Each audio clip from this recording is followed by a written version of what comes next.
All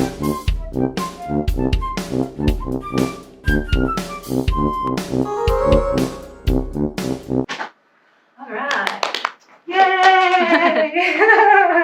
All right. Hi, I'm Jen. I'll be painting an abstract portrait today. Today it'll be Elisa. Elisa, if you could just tell us a few things about yourself and we'll see what happens, All right. My name is Elisa Noemi, and I was born in LA, raised in LA, and I am newly here to Austin. I just got here a few months ago.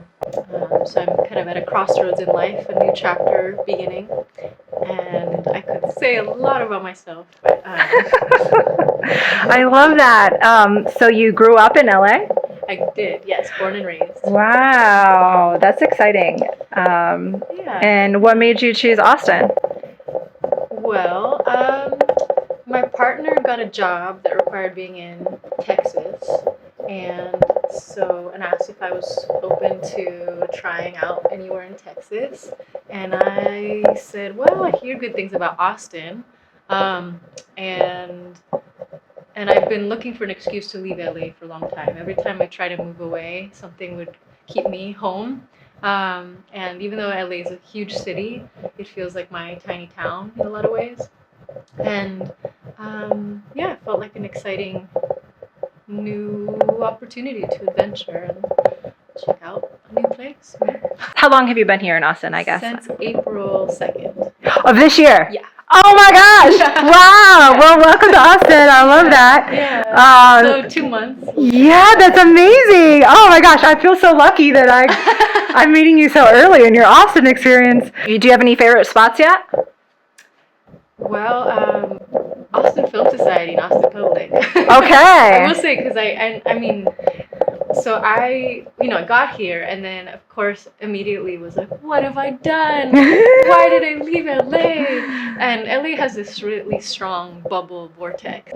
There's always so much happening there, and there's this illusion that that's everything that's happening in the world. Yes. And then you leave LA and you realize there's so much life happening everywhere. I found out about Austin Film Society, and I was like, cool, I want to check that out. Then I was on a walk with my partner along here where it's very green. Uh-huh. And we were walking and talking, and then there was a bench inside of the grapevines. And so we were sitting there, and immediately as we sat down, it started pouring rain. Wow. And I love rain. So got here during that really rainy week. My partner was like, hey, why don't we go wait over there in that awning of that building? And I was like, no, I like it here. I like getting wet. They were like, no, I'll race you. So we race over here, and then as I come up the steps, it's the Austin Public. Oh my gosh. And I just see Austin Film Society. And it was so serendipitous. I had been looking at the website earlier that day, and so I didn't realize that we lived so close. And that felt kind of clicked for feeling like I was on my path, whatever that may be.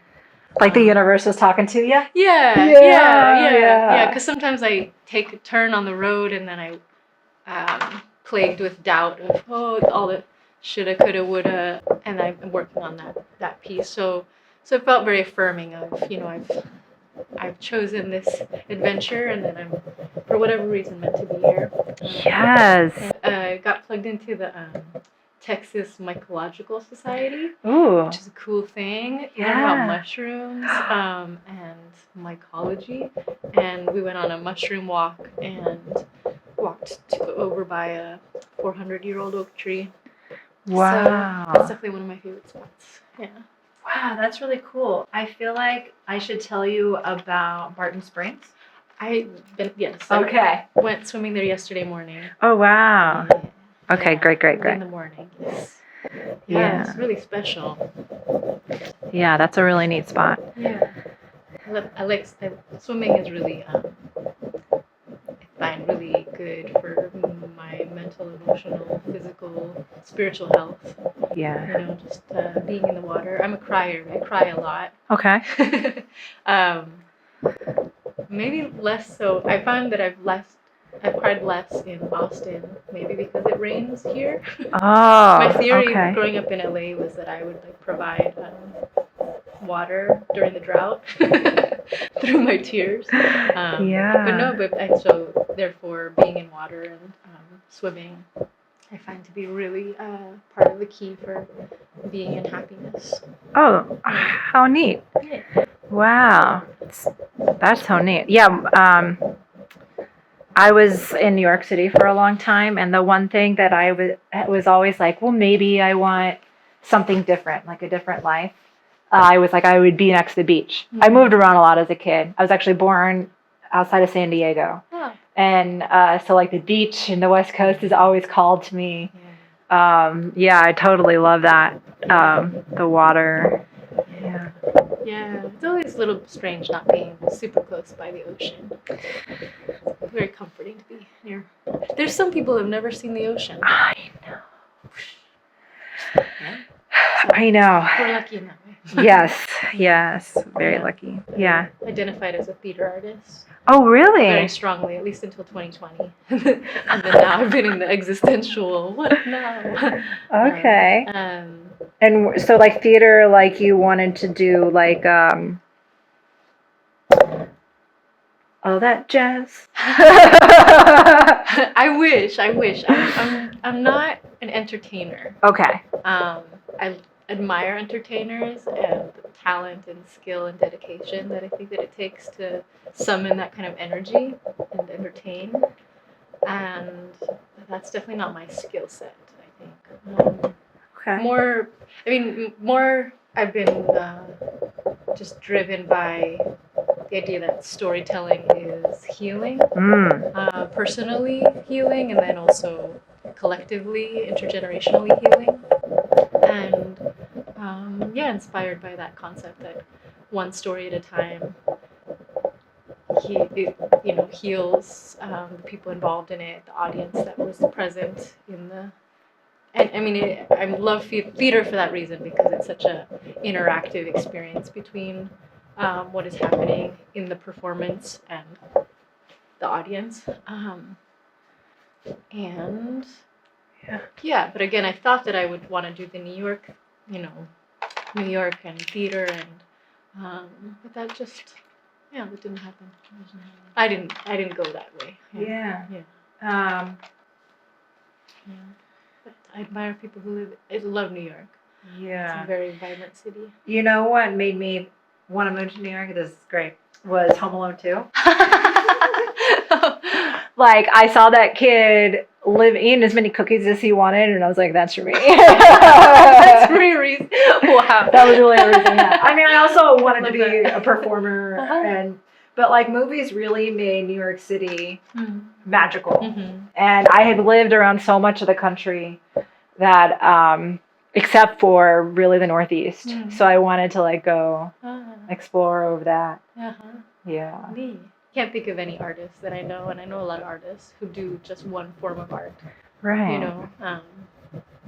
There may be, for those artists that are lucky to make a living, or be known for a form of art. Right. They also have, like Joni Mitchell paints, though she's known as a singer. Right. It's hard to survive in capitalism, so. It sure is. It sure is.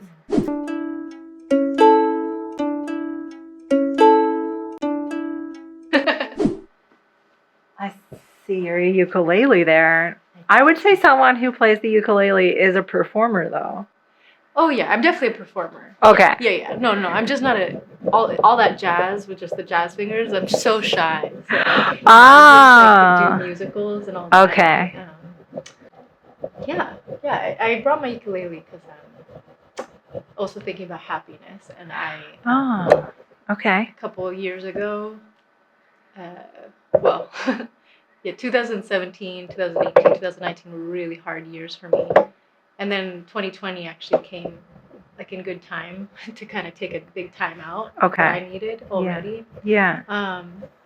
Given, obviously a really challenging, tragic time in our world. Yeah. But also an opportunity for kind of slowing down and reprioritizing. So anyway, during that time, I was visiting my best friend in Northern California, and randomly walked into a little music shop, and they were selling ukuleles. And then I talked to the store person and cried and told him my life story. And then, he was like, this will be good company to you. I And love he taught that. me a few chords. Yes. And yeah. So far I really only play like 2 songs over and over again for years. But they they bring me joy. That's amazing. Yeah. I grew up with a lot of musicians. I was raised by a community of activists and artists, mostly musicians. So, childhood is a lot of memories of parties with people with guitars or different stringed instruments. And never imagined that I would play, but so learning.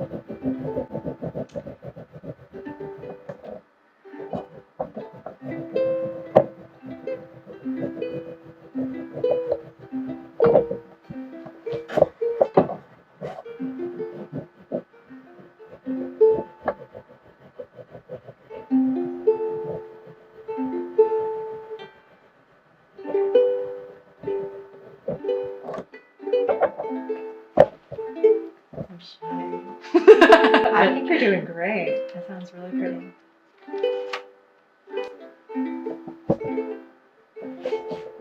All right, so I'm going to sing you a song that is called Hummingbird, I believe. Wow. Okay. Do you love hummingbirds? I mean, who doesn't? Doesn't? They're the best. Yeah. Oh my gosh, yes. Yeah, I feel like they always show up and as a good, good Sign. good sign, right? Of home, of joy, of right place, Yes. right time. Yeah.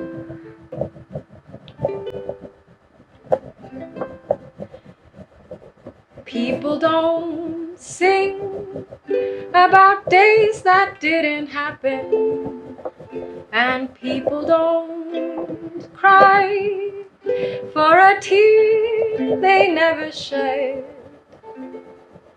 and time doesn't stop when you close your eyes, and this big old clock will keep on ticking until time ends.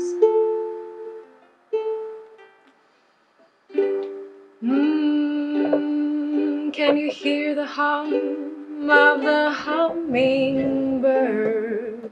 Can you feel the breeze carrying the leaves that it lured? Can you cry for your mother and your father too? Can you breathe until there's nowhere left in you? Can you breathe until there's nowhere left in you?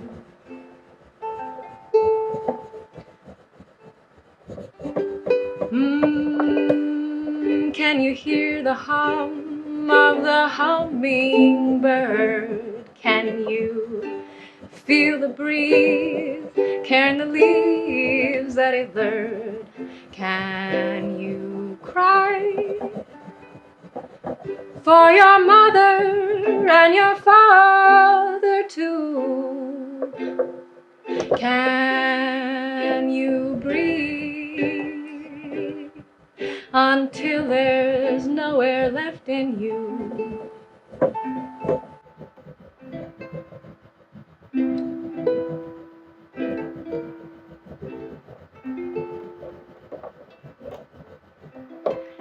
People don't sing about days that didn't happen, and people don't cry for a tear they never shed, and time doesn't stop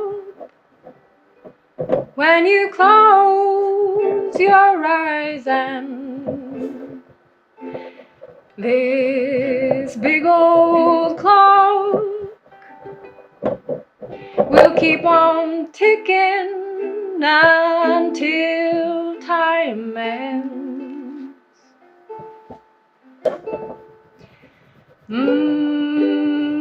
Can you hear the hum of the hummingbird? Can you feel the breeze carrying the leaves that it bird? Can you cry for your mother and your father too? Can you breathe until there's no air left in you? Oh my gosh, that was beautiful. You have a beautiful voice. Thank you. Oh my gosh. Yay. Thank you for sharing. Yeah, I did not write that song. Wow. Oh my gosh. Such a beautiful voice. I feel so honored. Thank you. Thank you. Oh, wow. I like singing that song. I think it reminds me of a lot of things that are important to me anyway. Hummingbirds. And, just life and death and, yeah. And so, again, growing up with singers, I didn't necessarily think of myself as a singer, but my tia Erika took me when I was 9 years old. I had written these songs that when I was 7, 8, 9, and she took me to a recording studio to record them on cassette tape. And that was a really life-affirming moment. Oh my goodness, yes. Yeah. I love that. And then much later, like I guess in 2016, 17, I was taking voice lessons in Los Angeles with a wonderful teacher named Kevin Owers. And that was my first time getting training.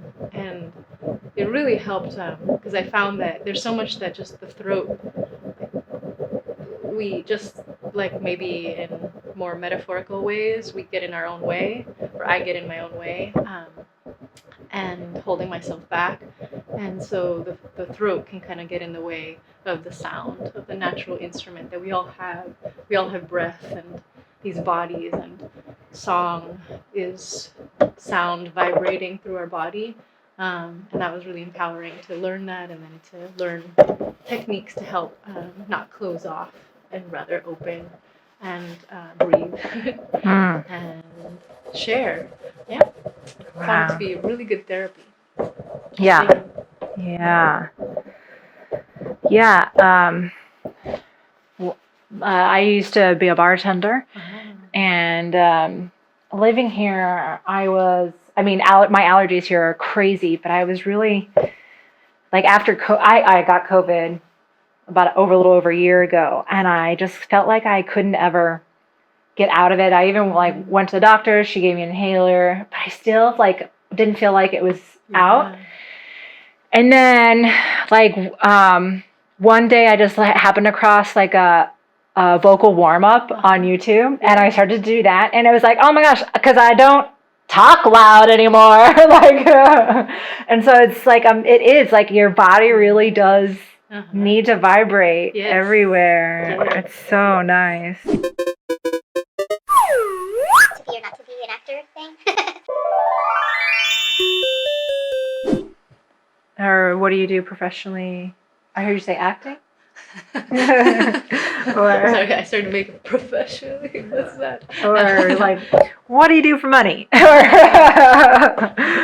I love that you said it can be hard to be an artist in a capitalist society. That's so true. Yeah, or a human. Yeah. True. Yeah. And because I personally really do believe all humans are artists. But many people don't receive that support from a young age to nurture that expression. And I was really lucky that I was supported by my parents to express. And I'm very Hamlet with my to be or not to be an actor thing. I think growing up in LA, especially with the entertainment industry, I had a ambivalent relationship with the industry, and while acting and storytelling and writing and performing and art was really, really, really important to me, always, always, always. Yeah. I didn't see that was a viable path for me. Okay. Or at least I didn't know how to approach the business of acting. Yeah. And I think when I was younger, it would have been, I wasn't mentally, emotionally healthy enough to know how to confidently navigate such a competitive business. But yes, I mean that's a lot of training is in performance, in acting, and clown. Yes. Yeah. Do you have a clown name? Yes. You do? Well, would you like to share your clown name? Do you have a clown name? I don't. I wish I did, but I don't. Well, you could. Yeah. So what is clown too is like a lot of right. What is clown? Right. But clearly you would know because something sparked joy inside of you. I think clown is many things, and I've been training for the last handful of years in LA with a wonderful teacher named Jet Evelith, and she teaches something called Clown Church, and it's a very culty approach to clown that kind of incorporates breath work and Taoism and connecting to the inner child and raw, honest, authentic emotion. Yes. And connection with other human beings. Okay. Yeah, so all that good stuff, and I think that's been the most. I'm gonna have to look that up. The Clown Church. Yeah. There's a great clown community in LA and everywhere. I've been looking for it in Austin. I haven't quite found where the clowns are. My clown name in Clown Church, anyway, is Trees. Oh, okay. Because your clown name is whatever you love, something that you love, the first thing you think of. Okay. So, like, if you were to answer that, what's something that you love? Don't overthink it. Well, immediately after you were like, you have to have one, I was like, oh, my art name is it has to be. It's like, I love everything you're saying about your approach to clown. I took like 3 classes of clown school, and then I had to drop out. But their approach was like the light within you that you can connect to the audience. It was directly on how you clown with the audience. Yeah. So that would be my art name is Juju Bee Gees. And yes. And like it also has like this, it does make me move, and like that would make me move in a specific way as a clown, Yeah. Oh my gosh, yes. Yeah. But I love your trees. That's cool. Yeah. And now the 400-year-old tree. It all comes together. Oh my gosh. Oh my goodness. You know what? You might be one of the only people that would appreciate my vacation photos because I went to Portland and Mount Hood last year, and I came back with, I'm not joking, 4,000 photos of trees. Like everywhere I went, I was like, oh! And I actually met another Jennifer while I was in San Francisco. We were both trying to take a selfie with a tree. It was like one of those giant trees, Yeah. Oh gosh. Yeah. Was it a sequoia? I think so. Yeah. There was like this, there in Golden Gate Park, they have like all of the like donated trees from around the world and stuff. So it was really neat to see like all these different trees all around. Yeah. Yeah, trees are amazing. And so I love trees. Okay. And maybe someday I'll have another clown name. Okay. But yeah, trees for now. Yes. Yeah, yeah. I've been, I think I was exposed to clown in college, studying theater, but I didn't really know really what clown was yet. Mhm. And then was working with an acting coach in LA for a while who is a clown. Has worked at Cirque du Soleil, Wow. and he and his partner directed me in a solo show in which I did some clowning, though but again it was learning clown in practice and through like apprenticeship in a way. Yeah. Not necessarily yeah, because it still feels this ephemeral thing, like what is clown, or like, okay, do clown now, be a clown. I don't feel like I'm there. And but I think eventually the next time that I'm ready to put together a solo show, Yeah. I'll be able to approach it more with like, oh yeah, what I'm doing here is involves clown. Yes. Brings in like clown will hopefully come be a part of that show. So, have you done more than one kind of solo show? Um, sort of. Sort of. Okay. Sort of. I also come from like my roots were in spoken word poetry. Oh, dang. So Okay. in the Bay Area. Okay. In college and afterwards. Yeah, I fell out of love with spoken word in a way. I mean, I still love poetry and like embodied performance poetry. Yeah. But that kind of evolved into a solo show that I developed over many, many, many years, and first performed it officially in 2016. It's called Good Enough, and is about, amongst many things, the the quest to feel, to be able to accept one's own enoughness, and covers a lot of autobiographical territory of my journey through recovery. And that involves spoken word poetry and clown and Wow. a lot of elements, some song, some loop pedals. Well, I don't know what that is. So like guitar players sometimes then have these pedals, Yeah. and then they can make cool like loops or. Oh. Okay. So I Did you do that? taught myself to do that with my voice. What? Because I was like, oh, how am I gonna do a solo show about what it's like being inside my head? Oh, I only have one wow. mouth that can make sound one voice at a time. But then I was like, oh, loops. So I kind of taught myself some basic looping so that I could create this soundscape in the live moment with all the voices that can get really loud inside my head. Wow. And so that show kind of evolved 2016 through 2020. Wow. And it was very site specific and audience specific, so it changed and evolved as I evolved, since it was a lot of autobiography. Every time I told that story, it would change. I wouldn't want to tell it the same way because that was no longer true. But what is true now, or what I know now, and so letting that change, and then also who am I talking to, and therefore the story changing. Wow, that sounds amazing. Yeah, it was quite a journey. Very, very challenging, but also, yes. Wow. How neat. So are you planning on maybe doing that here?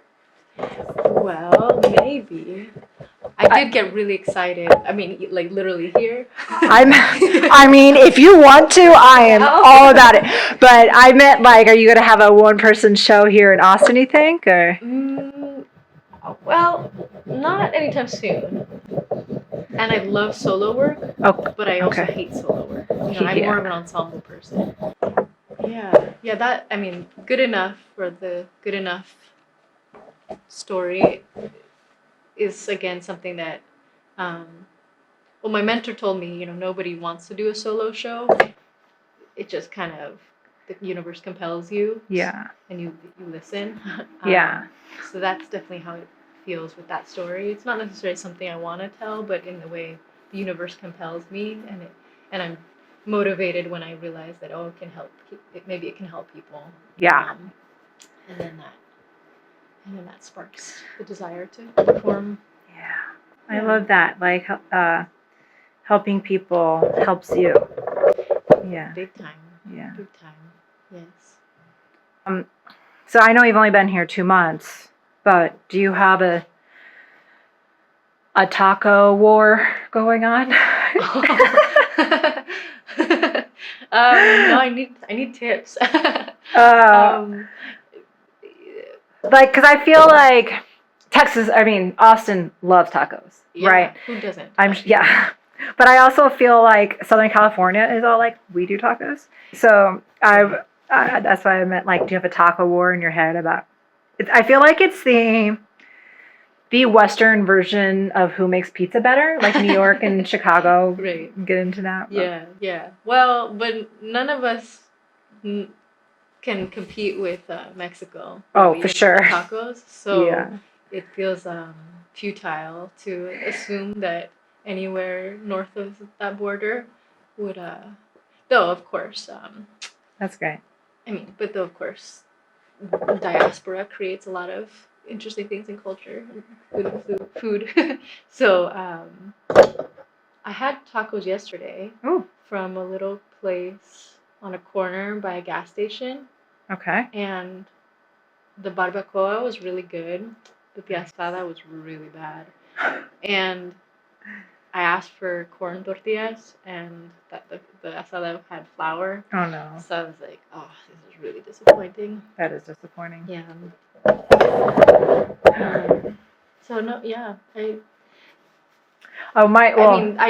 thing is, I'm only be here 2 months, so in LA, I know where the good tacos are, right? I know where to go, where to find what I like. Yeah. I don't know. I need help. My favorite Austin tacos so far have been Taco Deli. Okay.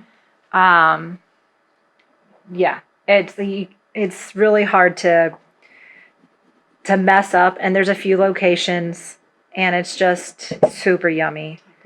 They'll have like a monthly taco that changes all the time, which I always appreciate. And they have some vegan tacos, which is really nice. Yes. Are you vegan? Like 90% vegan. Like, I'm dairy free 100% of the time. And then sometimes I'm just like, I need more protein, so I'll do egg whites. Yeah, I do a lot of egg whites. Yeah, that's good. Alkaline. Yeah, I was vegan for a long time. Okay. And vegetarian for a very long time. But then my acupuncturist convinced me to eat meat every now and then. Oh. Yeah, but it's definitely still in my heart. Vegetarian. Okay. But not in practice. That's why I have a little shame sometimes admitting. Because I think. Yeah. Yeah, I get that. Again, since I brought up my solo show. Yeah. Part of it was about, well, when I was a teenager, dove deep into anorexia. Oh, shoot. And when I was 15, went into treatment. Oh. And thankfully, I've been in recovery for now a very long time, though that is, like most addictions, one day at a time. Yeah. I'd say. And so, doing my solo show good enough and other artistic practices have been also part of the healing journey, and in that way of telling my story in the hope of being of service to helping other people who are still learning to tell theirs. Yeah. But part of what I was vegetarian, vegan at the time that I started, because I did have this feeling of like, I don't want to put a negative footprint on the planet. I don't want to take up too much space. I don't, and so slowly, like, all the things that I could eat, unfortunately, there are some, we can joke about it, but yeah, there's things, that cycle of life and death and life, and when I was really sick, I did have a fear of eating things that, and causing harm by doing that. And And I'm talking about it because I know I'm not the only one with that. 'Cause Right. anything can become an addiction or can become obsessive and another way of seeking control. Right. Because there's so many things we can't control. Yeah. For sure. And yeah, so anyway, that's part of why now I'm no longer vegetarian or try not to have too many rules about food. I mean, except for, being mindful, and I love vegetables and all that, but try again to not have too many rules. That's good. That's nice. Wow, I still can't believe you've only been here for 2 months. Me neither. That's very cool. Me neither. Wow, so you must have gotten in touch with me like right away. Yeah. Oh, how I just exciting. caught the wave of trying to find new friends. I love it. Fantastic. Yeah. Oh, wow. Well, I think being new to a place can either, at least for me, I've learned that it can help me, push myself outside of my comfort zone and to try new things, to reach out to people, that being in my same old, there isn't necessarily the same energy or drive to extend in that way. So when I saw your card and I was like, cool. Awesome. Kismet. Yeah. Well, thank you for thinking. I filmed myself doing this. Yeah. I got to put myself on the spot. Yeah. I mean, it's so, you have to like really be open and willing to give to be in that chair. That's why like on the website I have so much information about it, because I wouldn't want anybody to come here. Like I can still paint someone who's too scared to talk. It's just, it doesn't make, it would make, I guess it would make, one time it would make for a very engaging show, and then after that Right. Yeah. There's so many ways to see people, and the superficial way is kind of easy, like okay, but to like really see people beyond all that way that we physically express in the world, I think is really important. And so I'm really supportive and intrigued by what you do in terms of these portraits of people that are abstract, because you're listening with a different ear, you're seeing through a different gaze, and I'm personally really honored to be seen through that gaze. Oh, thank you. Yeah, I mean, I grew up with Mr. Rogers. Yes. And I will admit that there were definitely times in my 20s and early 30s where always seeing the best in people was, it turned out not to be a good thing for me. But in general, I think there needs to be more of that. And, I had to, like, always see the best in people, but I had to, like, learn how to also, like, put up boundaries and all that stuff. Boundaries. Didn't know that word until a few years ago. Right. Is to listen to your gut and be guided by intuition. Yeah. And so I remind myself, it's very Mr. Rogers-esque. But yes means yes, and no means no. And that's how the garden grows.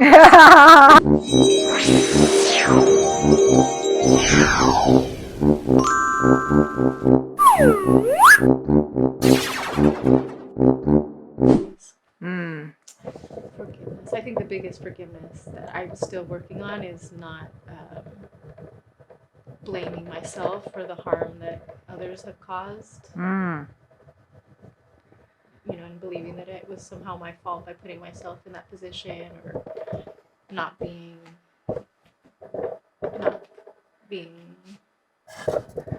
what I know now. Right. Yeah. So forgiving yourself is the hardest person to forgive. You mentioned your partner earlier. How long have y'all been together? For a year. About a year. Wow. Yeah. Nice. But we actually met like 15 plus years ago. Oh, wow. Mm-hmm. Wow. Yes. Was there always a sparkle? Yes. Woo! Yeah, but I was sure that I would ruin it. Oh. Yeah, we met when I was 19. Okay. And he was 21. In college, we were part of the same theater troupe, Rainbow Theater, and a multicultural theater troupe. Nice. And then had kind of a very once in a blue moon, sporadic, adventurous, lovely day together, and going on a hike or to some art thing or just something for an adventure. The kind of Richard Linklater's film, the before movies, definitely remind me of this relationship. Oh, wow. And especially before we got together, I would kind of think of him in that way. Wow. Because it was definitely that kind of relationship. Okay. And then then we talked about that about a year ago when we re-entered each other's lives, and then we moved here, and then realizing, Richard Linklater's here, and it's part of this whole serendipitous Wow. thing, storytelling and life. Magical. How exciting! I was just asked today what were my 5 favorite indie flicks and my 5 favorite commercial / big name. Mm-hmm. My big name ones were The Artist, Elf. What else do I have? Amelie. And then some of my indie ones were called, one was Silence is Golden. That's just like a 2-minute film about silent films. And I really loved Happy Go Lucky, which is a British indie. There's also this French New Wave film called Playtime. Do you know it? No. Since you're into clowning, you might really like it. It's filmed with sound and like as if there's dialogue, but it's all like background chatter. And there's a lot of very much a physical comedy. Like a lot of the comedy comes from like, it's almost slapstick, but nobody falls down. It's like they just keep on missing each other kind of thing. Oh yeah. Yeah. Cool. Love to see that. I was trying to learn RP, and so I was watching Downton Abbey to RP? Receive pronunciation, like the standard British, at least for like if you were an actress 40, 50 years ago. Yes. Yes, a lot of better writers print a lot of little words. Harry shot a sparrow from his carriage with an arrow. Yes. He laughed as he danced to the bath, past his aunt in pajamas. There's like practice sentences you can say. Yes. Fantasizing about being cast in a period piece. Yes. Anne of Green Gables was my childhood hero. And so, yeah, doing something Victorian, maybe British-ish. Did you ever see a show called Pushing Daisies? Oh my God, I love that show. Yeah, when you said the eagerness, and then I love that show. Oh, I was so disappointed when it got canceled. I know, just one season. Come on. I know. What's that about? So good. So good. So good. Yeah, the Leslie Knope character in Parks and Rec. I was always like, if I could just figure out what my thing was, I could be that excited about doing it. Yeah. Another show I really loved, and I didn't realize it was filmed in Austin, believe. The Leftovers. Did you ever watch it? Oh, I haven't seen that. No. It's pretty intense for Yeah? sure. But, Okay. I really loved that storytelling. Yeah. Yeah, worlds inside worlds. Oh, and yeah. Oh, yeah. Everything Everywhere All at Once. That was in my top 5. Oh, Yeah. oh my gosh. Oh my gosh. I felt everything everywhere all at once. That was the best. Yeah. Oh, and Parasite. Oh yeah. Oh, gosh. yeah. Man, the Yeah. Oscars. Man. Parasite, I didn't like as much. It was a little too violent for me. Okay, sure. But yes, I was so glad. Yes, everything everywhere all at once. I know a lot of those editors.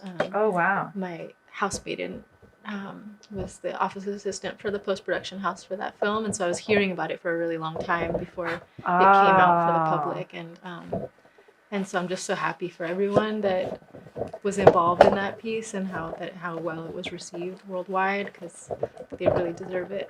And yes, I love it. Story of intergenerational healing. Yeah. Yes. And violence that's funny, but like I'm really not into violence on screen unless it's like really necessary. Sure. Or I don't know, because I just think there's so much violence in our world. Yeah. So I don't want to perpetuate it. Sure. So I really appreciated the way violence was. I don't know, I could watch, but there was violence there, but it was also really funny without making fun of violence. And surprising and metaphorical. Yeah. So yeah, like the slow motion fight at the end, it gets really silly and Yeah. The last film that I watched in movie theaters before the pandemic, Yeah.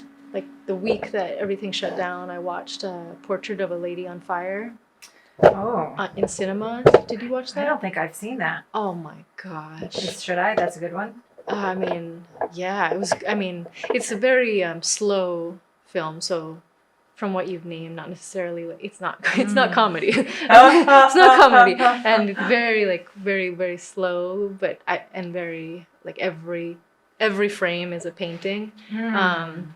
But it's also a Victorian-ish lesbian love story, which is wonderful. And that's right. but just so beautifully slow. Cook. I love that of just this internal emotional ache that then gets expressed and I'm not really a huge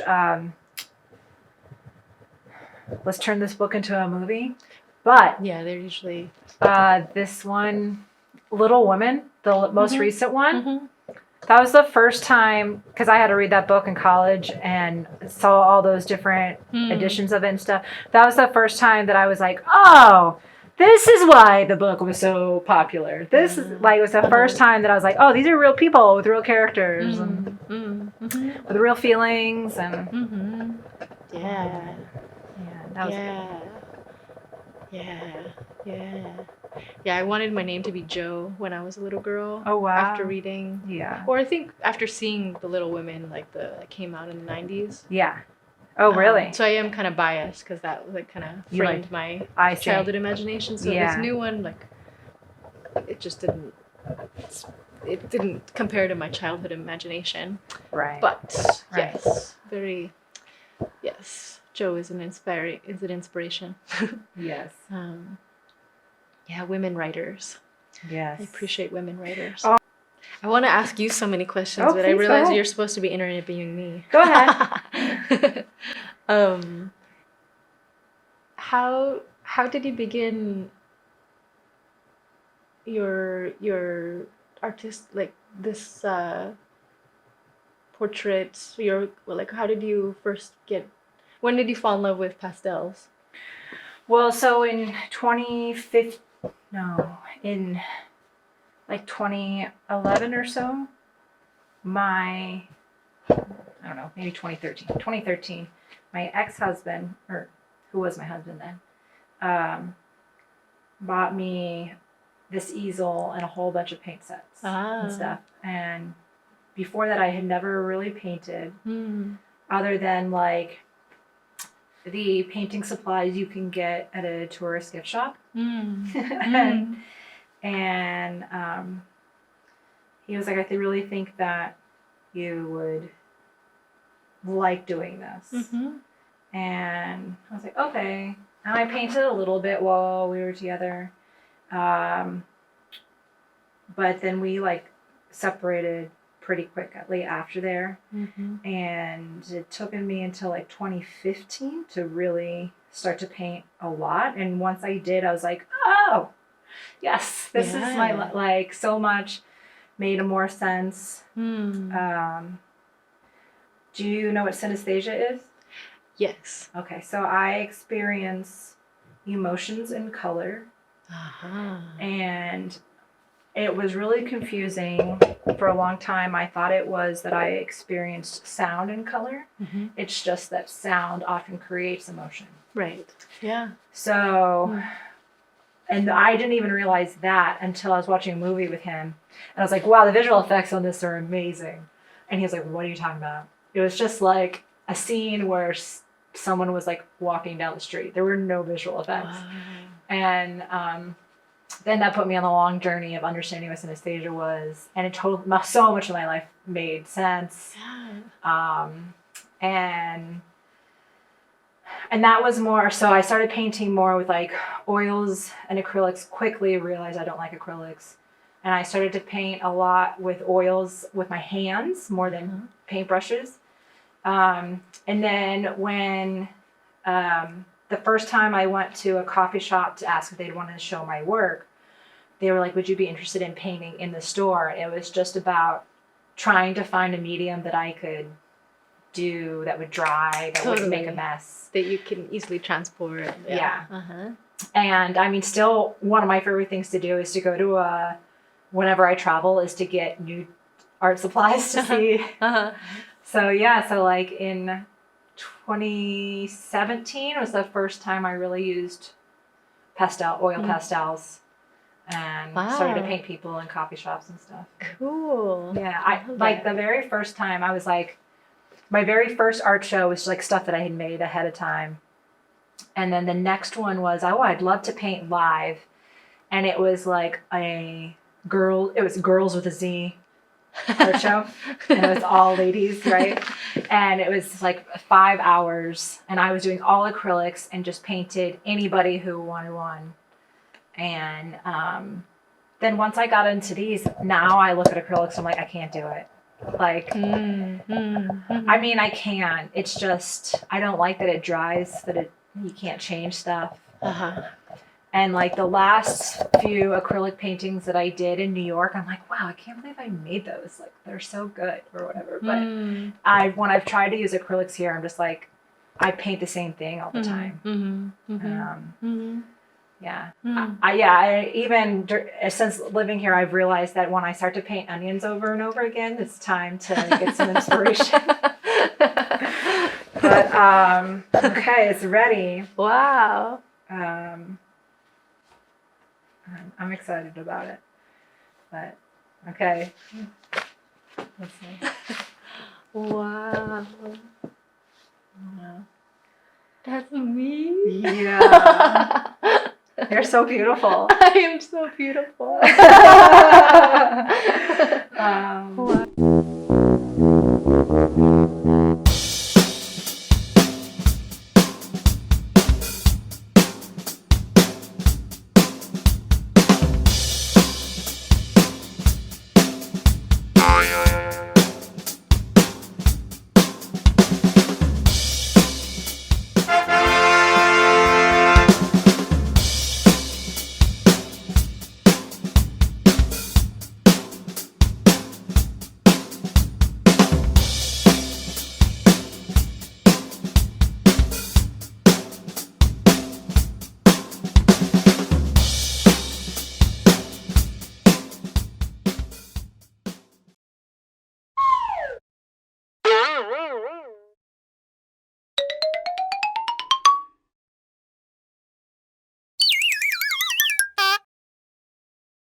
Oh, there you go. Wow. Yeah. And so if you look at it like this is like kind of your profile of you. Mm-hmm. For this green here, this color lime green is a very silly, fun, effervescence kind of thing. Mm-hmm. Yellow is like pure joy. Mm-hmm. And this color blue is like a confidence, like just real pure confidence. And if we were in the 80s, it would be like that macho confidence. But that's not quite how we are today. But it's a nice down with machismo. Yeah. Let's see, youth. This pink is like a youthful joie de vivre, like when you're talking about your clowning and stuff. And then these darker marks are like maybe some scars that you have there. And yeah, that's it. And also, I don't know if you're into chakras or anything, but like this bright color orange is like a creative juice. You got a lot of that. But if you turn it this way, then it's more of like your spirit. It's just like beauty and I would say this is kind of how you connect with the universe. I normally don't say stuff like that, but